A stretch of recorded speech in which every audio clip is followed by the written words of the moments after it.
If you could write a letter to your own anxiety, what would it say? This is just one of the tools from my guest on this classic episode of The Meaningful Life. Her name is Dr. Kathleen Smith. Anxiety is one of the most common problems I see in my practice. That's why I'm pleased to share this episode today. We are creatures of desire. What we most desire is meaning. What makes us suffer most is a lack of meaning. The Meaningful Life with Andrew G. Marshall.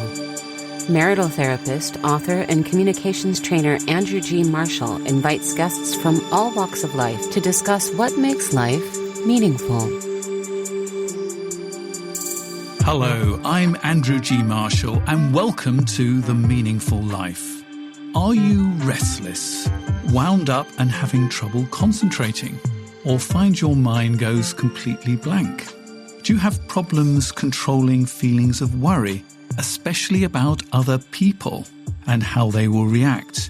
Do you fixate on the worst possible outcomes? Throw in muscle tension and disturb sleep? Yes, on this edition of The Meaningful Life, we're talking about anxiety. My witness is Dr. Kathleen Smith, who's a licensed therapist from Washington D.C, USA, and the author of an excellent book called Everything Isn't Terrible. Conquer your insecurities, interrupt your anxiety, and finally calm down. We will be focusing on anxiety in relationships because that's my area of expertise too, but it can affect your work, and Kathleen's book also covers general anxiety about the state of the world. And let's face it, how can you lead a meaningful life and answer the big questions about how to live if you're fixated on 101 daily anxieties? Welcome, Kathleen. Thank you. Now, anxiety is a natural human emotion. We all experience it. How do you know if it's becoming a problem? Well, that's a great question. I think most people don't take the time to reflect on the reality that anxiety has a purpose. We need to be able to act quickly when there's a threat, right? Those biological origins that they're universal to most living things, right? But the funny thing about being human is that we can anticipate or imagine what could go wrong or what could be threatening. And sometimes our capacity to kind of make those predictions or evaluate how threatening a situation or another person actually is a little out of whack, so to speak. And we end up sort of reacting not to the reality, but to the what ifs, right? And then we get into more trouble. There's this saying that our reactions to a problem can cause more of a problem than the problem itself. And I think that's certainly true in our relationships as well. So what is the difference then? And I think this is really important that we work this out. What's the difference between anxiety and fear?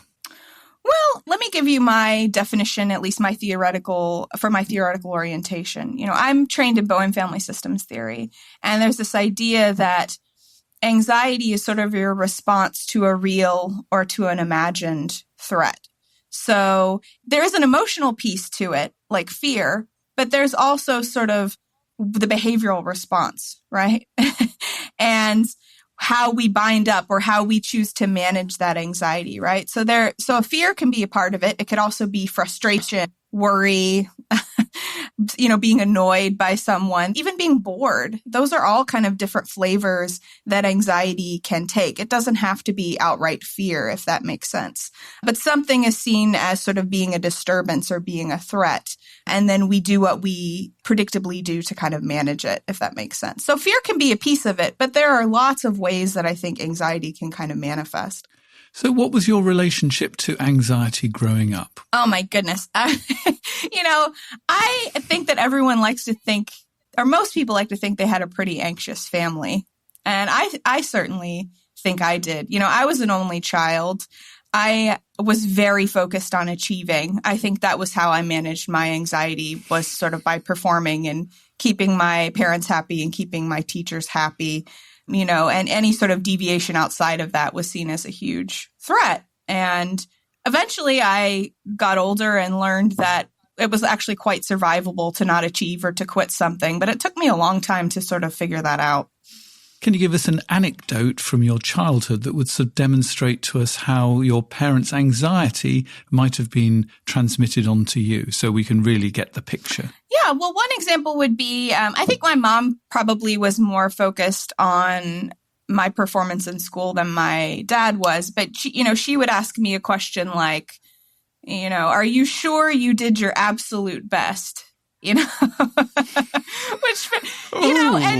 but the reality is it's okay to be mediocre at a lot of things. We don't have the time and attention and energy as humans to do our absolute best at everything. So I think a question like that sort of plagued me as a child because, if that means getting a 99 on a test, then yeah, I probably could have gotten 100. So the answer would be no, I didn't do my absolute best. Right. And I think she had very good intentions, but, questions like that, I think dialed up the anxiety. I can't tell you how many clients I've got who had parents that said to them, congratulations on coming third, but why did you only come third in the class? Right. Fortunately, she never asked that. She never said, why are you second? Why are you third? But she sort of knew what my capabilities were and was going to hold me to them. So I can understand how you came to write the book on anxiety.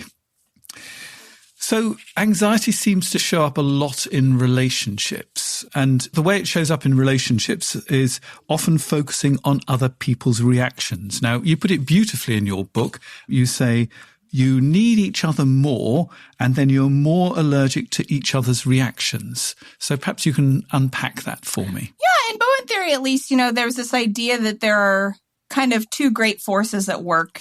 At least in human life, there's individuality and there's togetherness, right? And some of us just grow up in families where there is more togetherness. There's just less capacity to think and act for ourselves. There's more of a tendency to want to control or manage other people in order to keep yourself calm.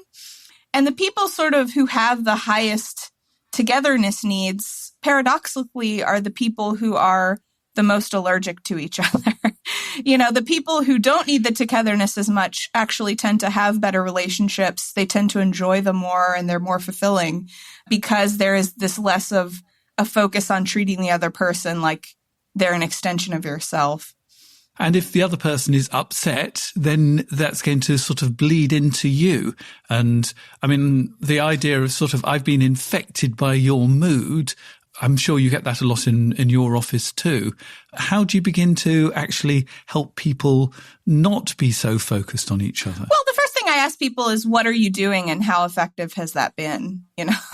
How effective have your attempts been to get your husband to take out the trash or to unload the dishwasher or, to get your mother to stop making comments about your weight? And most people will say, actually hasn't been that effective.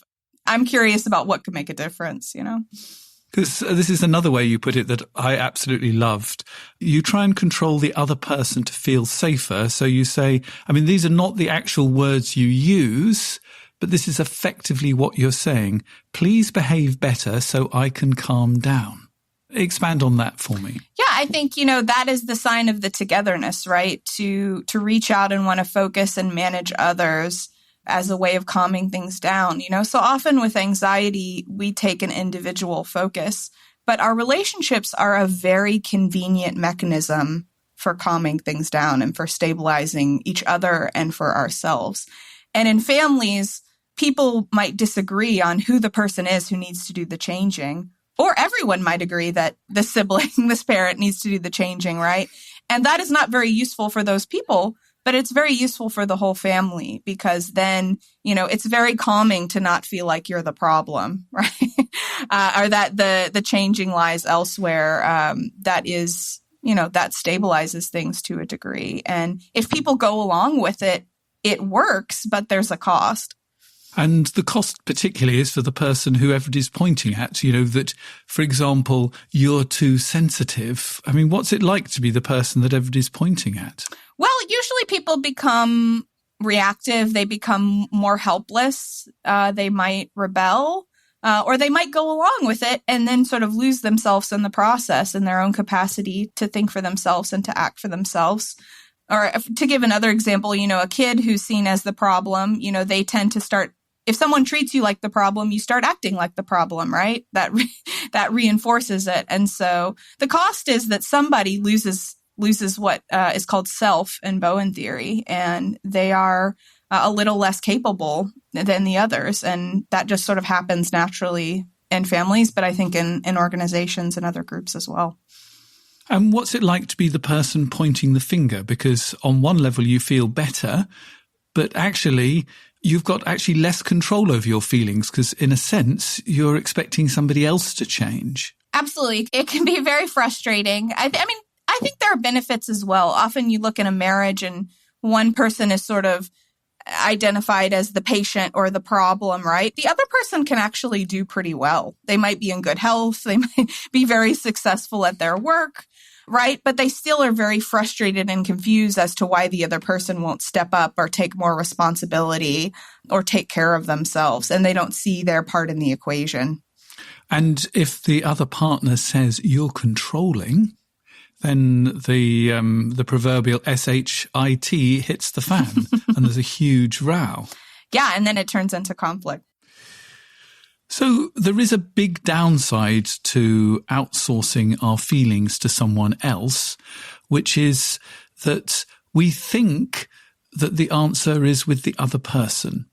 So how do we begin to turn this onto ourselves and actually recognize what we need to do to change rather than coming up with that list of things that the other person needs to do to change? I always talk about how curiosity is the antidote, or one of the antidotes to anxiety, to begin to look at the relationship process and ask, like I said before, to ask yourself, what have I been doing and how effective has it been? Is there a way for me to not push down my feelings, but to be more aware of the process? And that makes me less angry, less frustrated, and more interested in how I can respond in a more flexible way, in a different way than what I usually do. And is that useful? Can you be curious about what makes a difference? When I have clients who go home for the holidays, I tell them, put on your researcher hat, be interested in how people are functioning.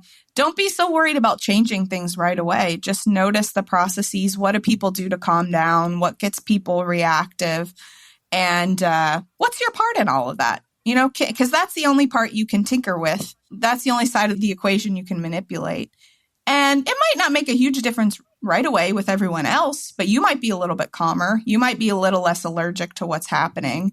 And I think once people start to notice that, they get interested and they want to keep doing it. But, I think if you can't see the process, it's really hard to be curious about how to manipulate it. So the very first thing to do, and you've got 3 things in particular for dealing with anxiety. The first one is observing what's going on. And in your book, you've got some good sort of questions that we can ask ourselves to observe. So perhaps you can share some of those with us. Absolutely. At least in Bowen theory, there's this idea that humans aren't really that special. We like to think we're these mystical, sort of unknowable creatures. But when you dial up the stress, we only really do a couple things, at least in our relationships. And to be able to recognize those things is incredibly useful. And so some of the things, that Dr. Bowen came up with, were the most obvious thing we do when stress is high is we distance, right? We avoid, we stick to superficial conversations, we turn on the TV, we have a glass of wine, anything, we move across the country from our family, anything to do to get a little bit of distance, right? And the second thing would be conflict, right? We focus on the other. Each person is convinced the other person is the problem. And that does not sound like a stabilizer, but it actually is. It does calm things down, and it avoids the anxiety. It keeps the anxiety from bleeding out and sort of to the rest of the family. It gets caught up in the conflict, if that makes sense. So that would be another one. Another one would be this sort of dynamic we described earlier of over and under functioning. One person becomes more responsible. The other person is sort of labeled as the problem and becomes more helpless, less responsible for themselves. So you have the seesaw effect versus the one-to-one of conflict. And then finally, you have a sort of a 3-part system, which is the triangle, right? When 2 people are in conflict, we can focus on a third person to help us get along. That might be a child. That might be a person we both don't like. Or we can pull in a third person. If I'm in conflict, I'm going to call somebody and say, you won't believe what my boss did today or what my husband did. And they calm me down about the situation, right? So these sort of 4 different mechanisms, I think, are the most common ways that we stabilize ourselves, that we manage anxiety in our relationships. And when people can begin to see these at work in their family, I mean, their entire perspective about it changes. They begin to not be as surprised by it. They begin to see their part in it. And they say, maybe I can do something differently this time. So yeah, I think those are sort of the 4 that he outlined. And where does people pleasing fit into that? Because that's a way of dealing with anxiety. You try and be perfect. I mean, that could fall under a number of things, but I think that's just the dynamic of giving up self to keep things calm, of adapting, but not in necessarily a good way, right? Looking to others to manage you. That could be a form of underfunctioning for sure. I need your reassurance. I need your praise. I need your approval because I'm incapable of evaluating myself, of being objective about how I'm doing. I'm just going to borrow your thinking because that's quicker and easier. And in a way, that sounds actually perfectly acceptable, because if somebody loves us, they should be willing to reassure us and tell us that we're fine. Help me combat that thinking. Yeah, well, that goes back to the individuality and the togetherness, right? We need both of those things. We are social creatures. We need love and acceptance and approval, but we also need to think for ourselves and ask, how do I think I did with that presentation? You know, am I living a good life? You know, what does a good day mean? You know, these questions that we can ask ourselves, that we are so quick to borrow answers from the people we love or from the culture around us, right? You know, you have to have that balance of relationships, but also being able to think for yourself. And why is my opinion less important than somebody on the outside's opinion? That's a great question. You know, we give people so much power. What is it about someone else's thinking that is so much more valuable than your own? You know, if they're an expert or a professional, that can be useful. But if it's just a friend, you know, it's nice to hear the reassurance, but do you really need it? Well, and it lasts for about 30 seconds, the sort of reassurance, everything will be fine. Mm-hmm. But 30 seconds later, we want more reassurance. So you get yourself into a rather nasty little trap. So the first thing is observing and really understanding what is going on. The next thing you talk about is evaluating. Can you tell me about evaluating? Sure. So that goes back to sort of what's automatic and what's intentional, you know, to be able to say, what do I do? How do I behave when I go home for the holidays or when I'm in an argument with my spouse, you know, or I'm in a sticky situation at work? Does that actually reflect my best thinking about who I'm trying to be as a human or how I want to deal with stressful situations? You know, what do I do as a parent, and what are my principles as a parent? How much do those two things match up? Or are they just two separate diagrams or circles here, you know? To be able to look at what you do and say, is this what I think is the best way to be? Any other questions to help us evaluate? Well, I think, you know, being able to ask yourself, if I'm not paying attention, what will happen? That's a question I often have for clients. You know, that's a great question for this year. You know, it's a new year. If I'm not paying attention, how will I go throughout the year? Most people can answer that. They can say, this is what my autopilot looks like. This is what I do to keep things calm and to feel good about myself. This is how I sort of get reactive and get caught up in conflict with others, perhaps. And then to ask yourself, well, can I make another column? And is there an alternative way of functioning? Maybe some things you'd keep the same, but then others you might want to tackle a little bit differently. So people want to jump into the changing very quickly, but I think you have to know very well what it is you do when the chips are down before you can really do anything about that. Yeah, which is why I think the observing, the evaluating is going to be much more time than the third part. I talk about explore, understand, and action. And most people want to explore for 10 seconds. They want to do no understanding at all and skip straight to action. Give me tools, right? They want tools. Give me tools. Yep. And, I've got plenty of tools, but there's no point using them if you don't actually know what you need them for. And almost exploring and understanding have to sort of feed into each other, because once you've done some understanding, you then have to go back and do a bit more exploring. And I think you've got something fairly similar. You're having observing and evaluating. They're sort of very similar things. And the evaluating will actually feed back into more observing, won't it? Absolutely. Yeah. To me, it's also which part of the brain you're using. If you're just jumping into a relationship and you're going to try something different, there's so much reactivity in that, and part of the process is, turning on that front part of your brain that is just naturally interested.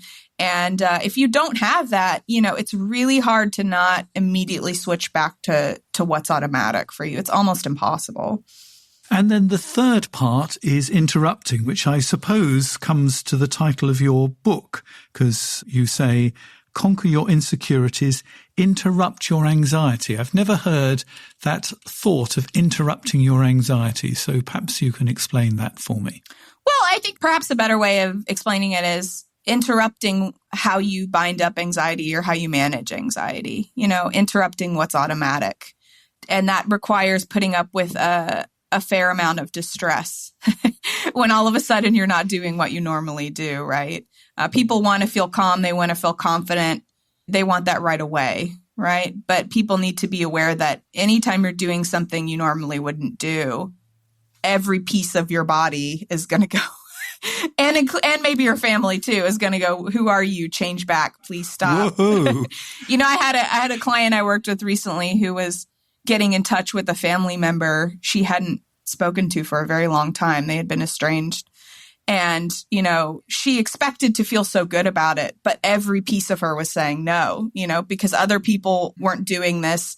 How they had kept things stable for decades was to not speak, right? So to all of a sudden do something differently, you are not going to feel calm, at least not in the short term when you begin to move towards somebody. And I think recognizing that is important for people so they don't go, wait, maybe I shouldn't do this because now I'm distressed all of a sudden. Yeah, and I think that's what keeps people trapped, isn't it? They try something else and they expect it to be better, but actually there's going to be a natural moment or maybe a while when you're going to actually feel more anxious. You're going to feel more of everything before you can come out the other side. And that is sort of terrifying, really, isn't it? Yes, and you may always will feel a little bit of it. If we're human, we want people to like us and we want to get along with each other and we want to keep things calm. So, there may always be a piece of the anxiety. And I think that goes back to, how do you measure success? Is it feeling anxiety free, or is it putting your best thinking into action and how you live your life? And that may mean that there's a little more distress in certain arenas than there was before. But I think overall, people do calm down over time and they are less reactive, the more of their thoughtfulness they can bring to their relationships. So give us a bit more information about how to interrupt the anxiety. Well, I'll give an example. How's about a personal example? I would love that. Because let's face it, however evolved, however much work you've done, sure, you still feel anxious. Sure.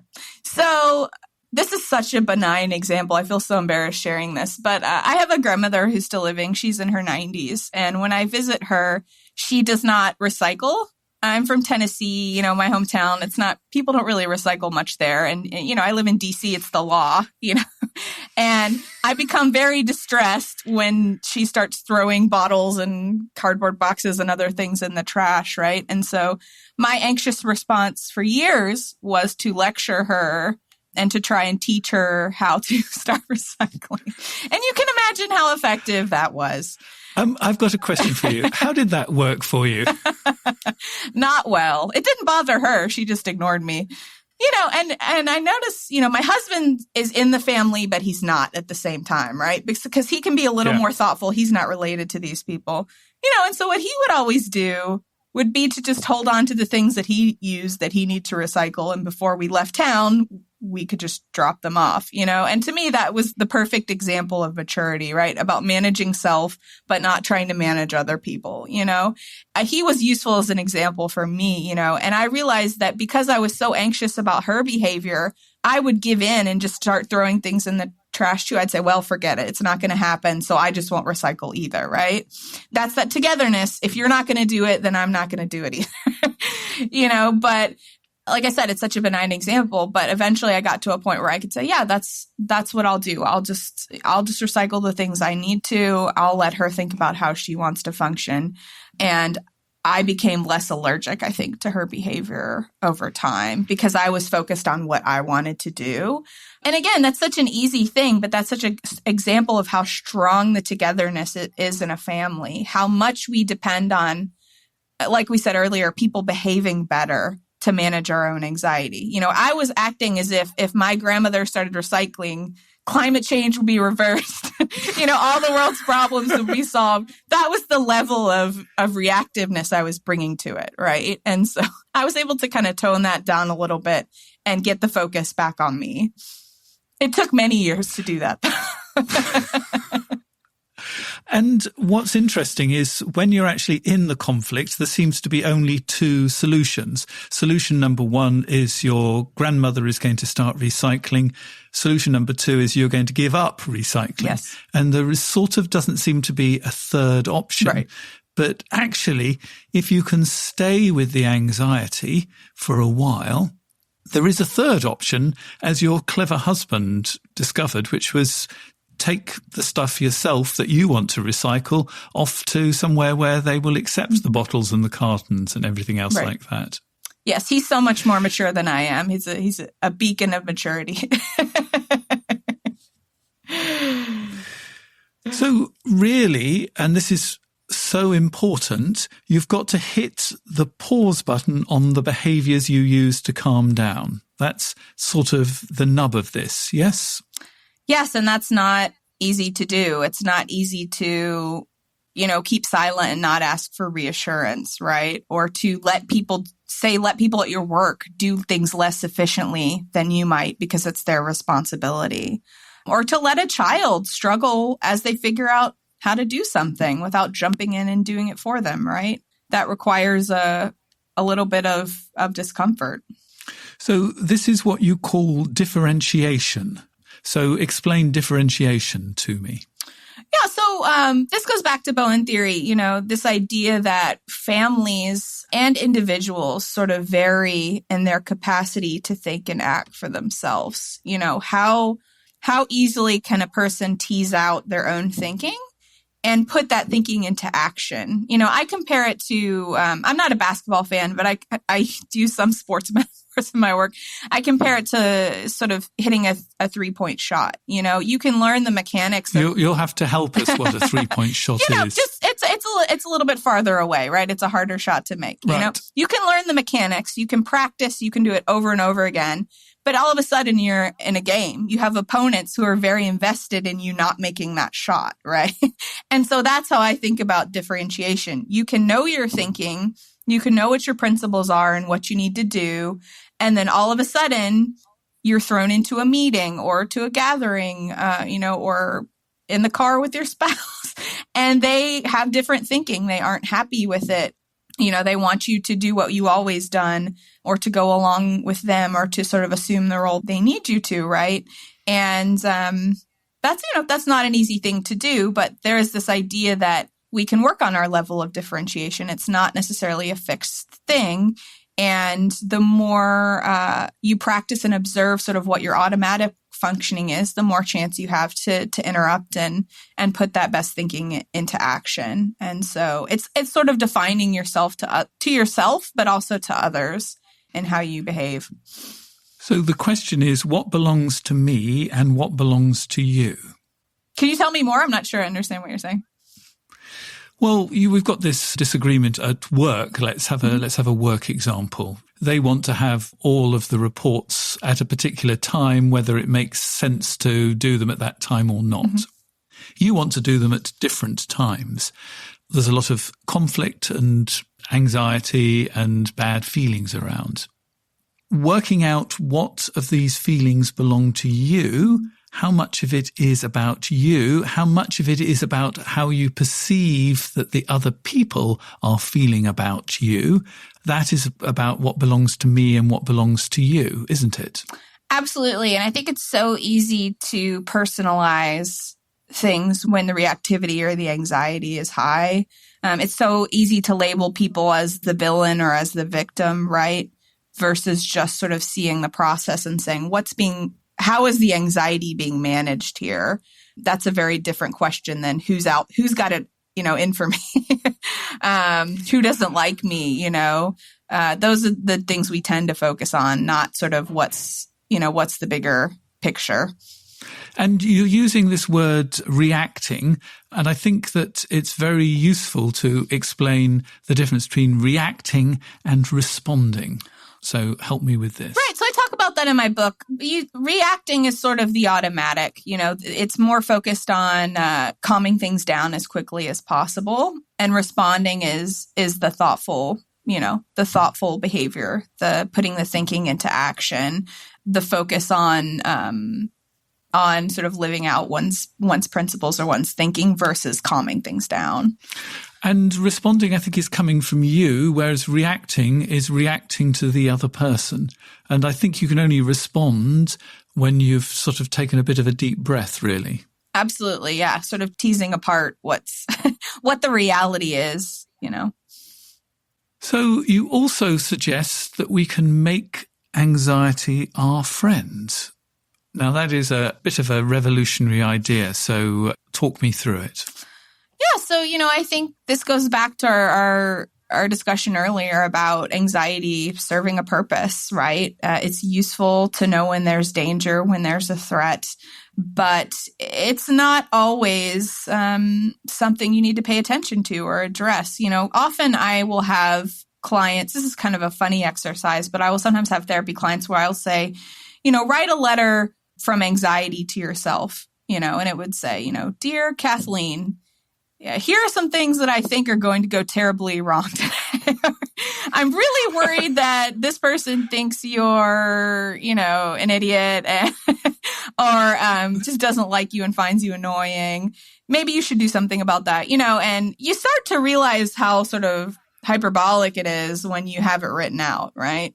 And then the next thing I'll have a person do is to write a letter back to the anxiety, and to say something. People usually say something like, I really appreciate what you're trying to do here, but I think it's, I'll pay attention to this. That's useful to know, but I really think this other stuff is going to be okay, And so that's such a different way of approaching it than, trying to cut it out or, demolish it, or we're so aggressive and militaristic in our language with mental health.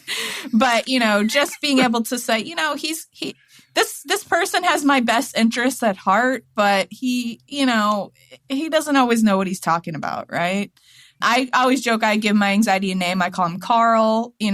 People ask like, how's Carl doing? And I say, oh, he's really concerned about this, but I think it's going to work out, and I think adding a little bit of humor to it has been useful for me and for other people to be able to see, in her book, Big Magic, the writer Elizabeth Gilbert, she talks about how anxieties are along for the ride, but it's just in the back seat. It's not driving the car. And I like that metaphor. You can never get rid of it. It's going to be a piece of how you live your life, especially if you're doing new things and you're trying to function differently, but it doesn't have to sort of control what you do moment to moment. And that's been useful for me to think of it that way. I love that idea that you have anxiety writing you a letter, and I love the idea that you write a letter back to it even more. That is lovely, and it's a beautiful image. Anxiety as a backseat driver. You don't have to pay attention. I think of it as the back of the brain talking to the front of the brain, right? Both serve a purpose, but who's driving, like you said. Any other advice on dealing with anxiety? Well, I think, the people who are able to, laugh at themselves a little bit, not every situation is a humorous one, but who are able to kind of see it as, a slow, sometimes funny, long game. We get so focused on symptoms and, insurance, at least in America, insurance companies don't really help with that because they want you to come to therapy 8 times and be fixed, right? But this idea of working on your own maturity is a very long game. And that doesn't mean that small things can't make a big difference. But seeing it as sort of a lifelong endeavor to be a little bit more of a self in how you relate to other humans, it's a lifelong endeavor to teach your brain that some things are survivable and manageable. Not all of us learned that as kids. It took me a little bit longer to learn that quitting something or not doing as well as I could was actually quite manageable thing. And so that's part of the journey of life, is to slowly learn that the threats you thought were really scary actually aren't that bad, or maybe even useful. And that's not something that happens quickly. And it's not something I'd say that even happens in a therapist's office. It's sort of going out there and putting yourself into situations where you relate to people differently. And how did you learn to do that yourself? Oh gosh. Well, I learned it in a number of ways. My mom actually died when I was in college, which was very sad. And I think it really changed my perspective on sort of what I valued and what was important in life at a young age. I also think, I went to Harvard for undergrad, and I think being in an environment like that was good for me because all of a sudden I couldn't be the best anymore. So if that was where I was getting my identity, I was going to be pretty disappointed. And I think that did give me the freedom to sort of say, well, what else is interesting about me? What am I curious about? What's worth pursuing that doesn't really line up with sort of the world's definition of achievement or success. And I feel very lucky to have gotten that opportunity to kind of not have that pressure on me in a way anymore, which was great. Because I can imagine a lot of people arriving at one of those hothouse universities would actually wither because, if their whole identity is being top of the class, and suddenly you've got everybody from the whole of the United States as top of their class there as well. That must be a huge shock.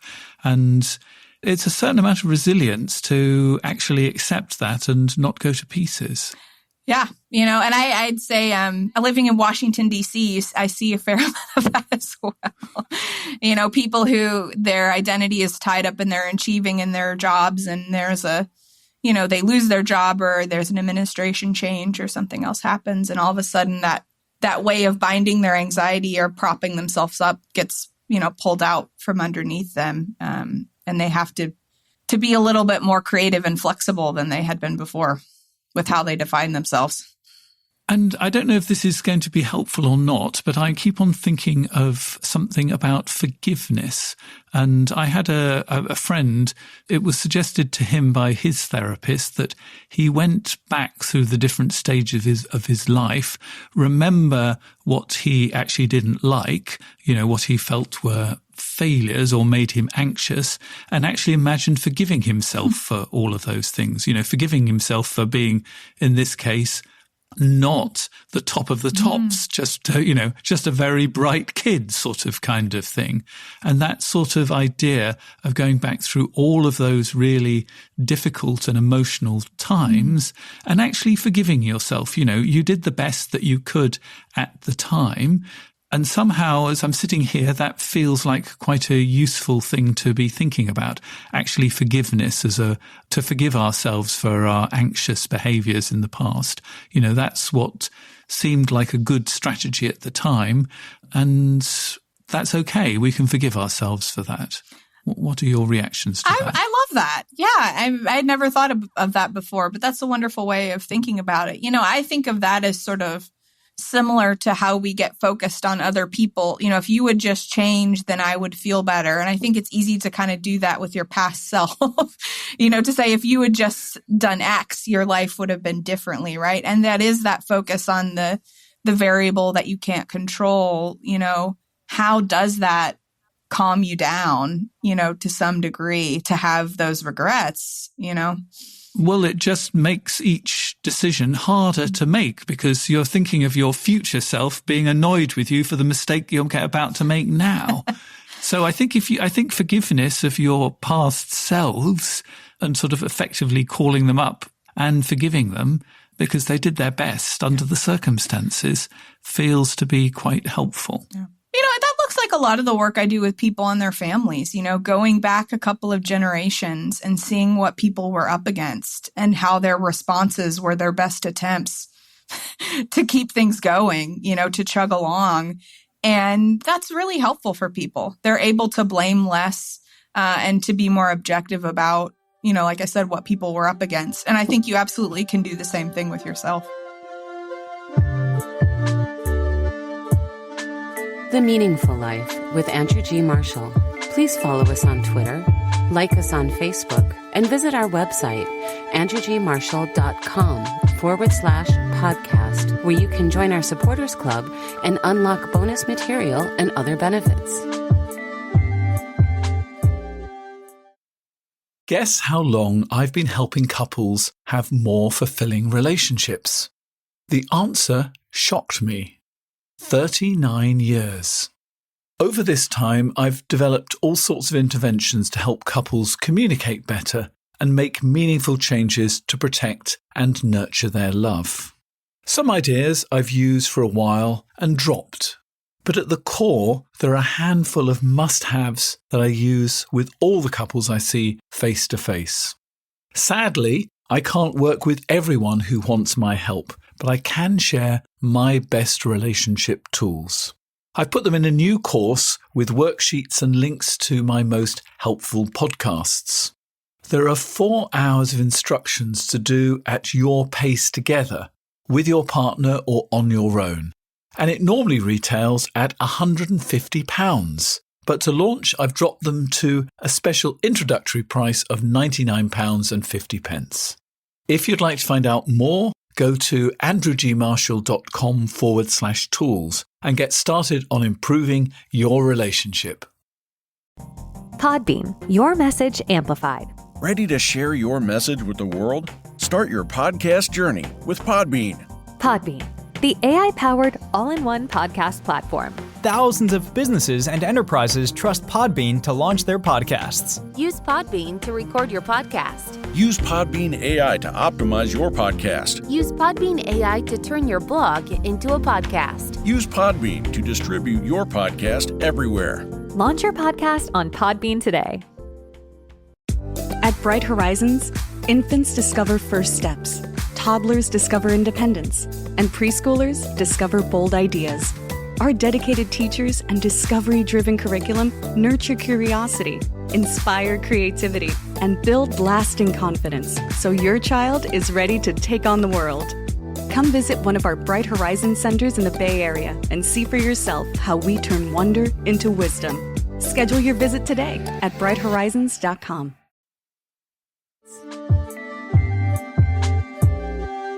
So something new is that we're asking everybody who has an issue to write in and share a letter with us. If you go to my website, www.andrewgmarshall.com/podcasts, you'll find right at the very bottom a contact form where you can use it to feedback, you can give suggestions of topics we might cover, and you can write in a letter that myself and my guests will contemplate. And this is the letter that I'm going to be discussing with Kathleen. It seems like I spend big chunks of my life tiptoeing around problems and avoiding conflict. When there is something that annoys me, like the rap music my wife likes to play in the car, I will put up with it rather than spend the journey in unpleasantness, or trying desperately to find something that we both like but failing as she gets increasingly irritated. I tell myself it's not such a big deal listening to her music, but the net result is that I put up and zone out rather than using the journey to chat together and enjoy each other's conversation. I know this is a trivial example, but it speaks to the pattern.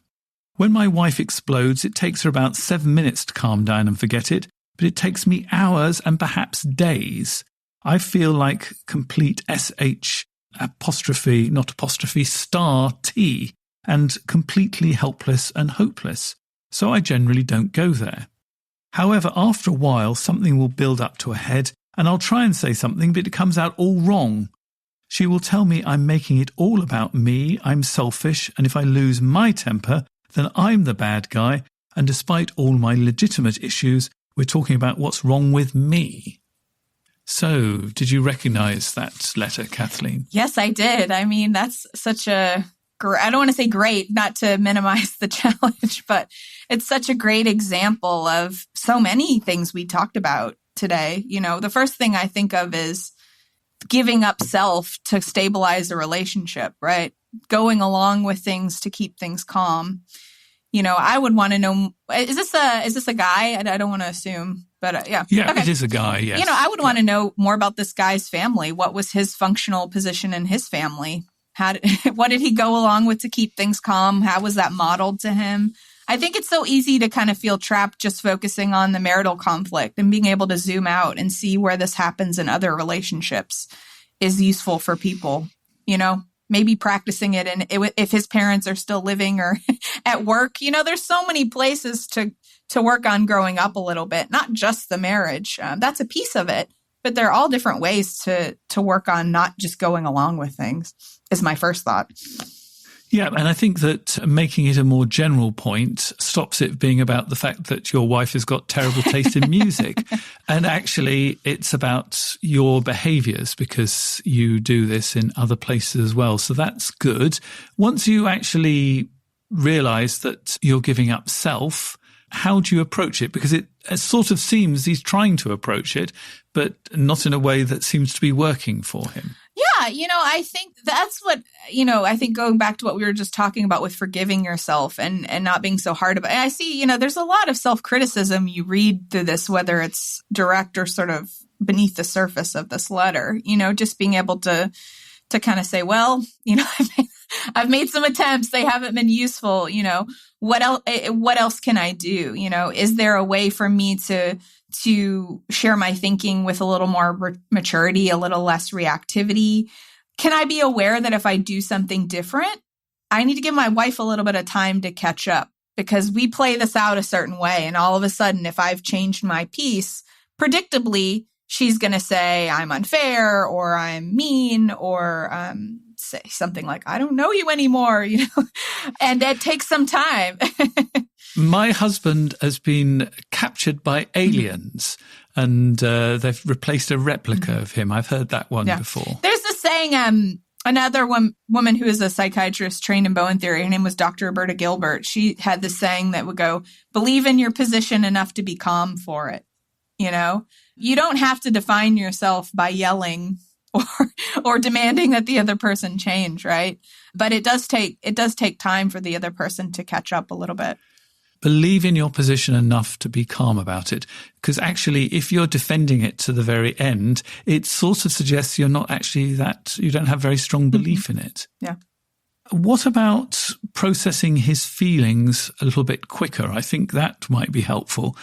So instead of the argument lasting for hours or days, how can it come through a little bit quicker? Because, if we're going to have this extra anxiety as we get out of our old anxiety management techniques, we sort of want to get that processed a bit quicker than hours and days, really. So any help with that? Well, I think just being objective, and not so hard on yourself. I am very sensitive to criticism. I think that goes back to sort of what we talked about with my childhood a little bit, But if somebody sends me a critical email that I need to respond to, it could throw off my whole day. And so it took me a while to kind of say, okay, well, maybe I'm only distracted for 7 hours now instead of 12.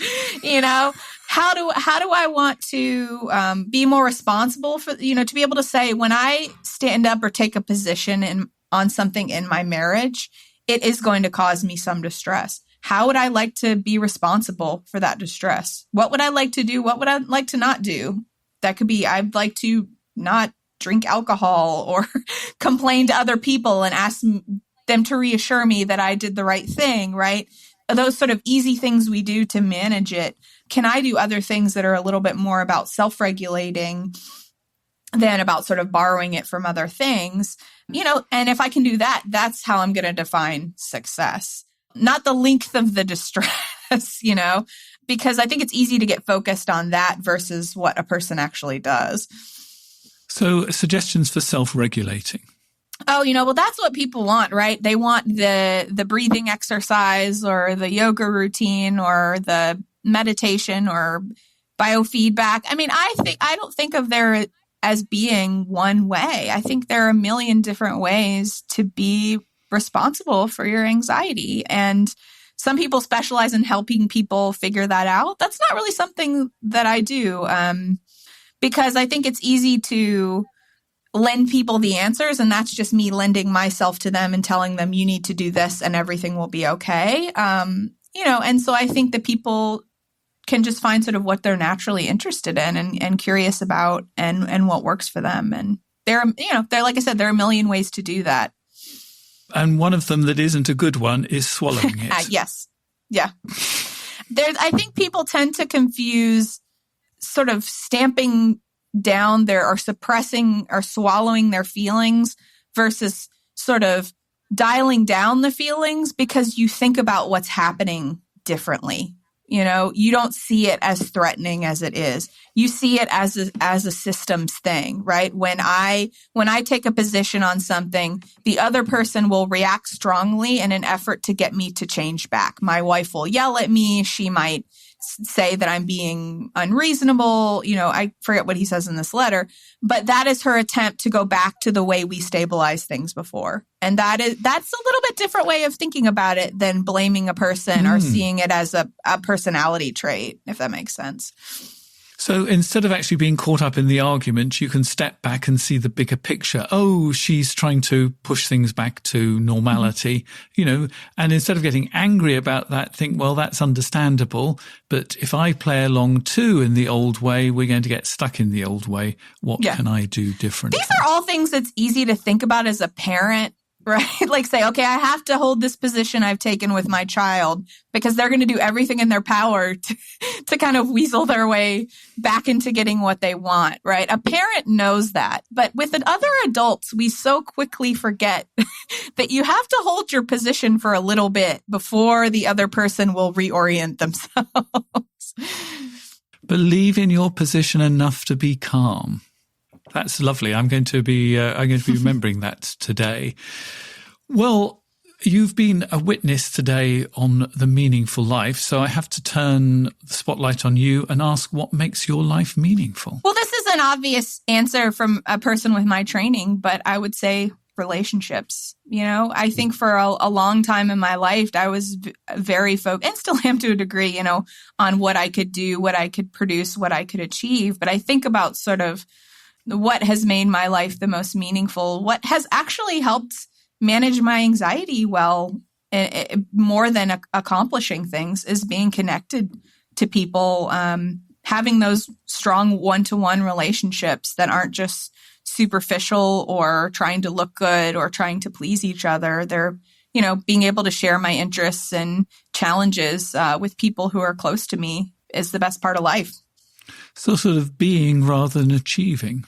Absolutely. Having that, being an individual, but also being connected as an individual. That's the sort of the heart of differentiation.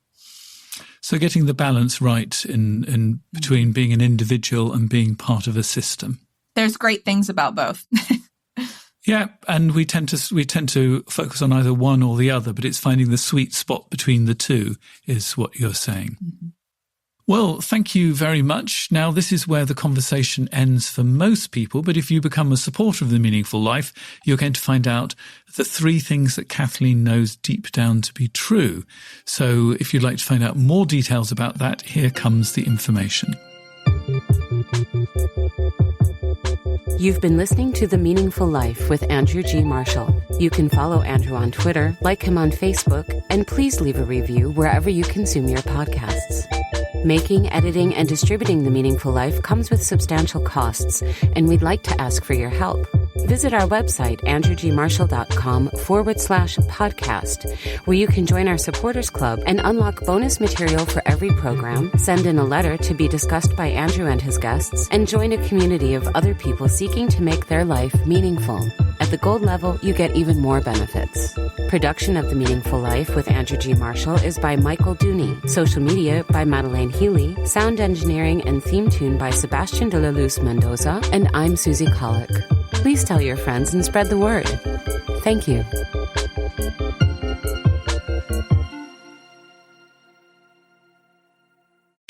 At Bright Horizons, infants discover first steps, toddlers discover independence, and preschoolers discover bold ideas. Our dedicated teachers and discovery-driven curriculum nurture curiosity, inspire creativity, and build lasting confidence so your child is ready to take on the world. Come visit one of our Bright Horizons centers in the Bay Area and see for yourself how we turn wonder into wisdom. Schedule your visit today at brighthorizons.com.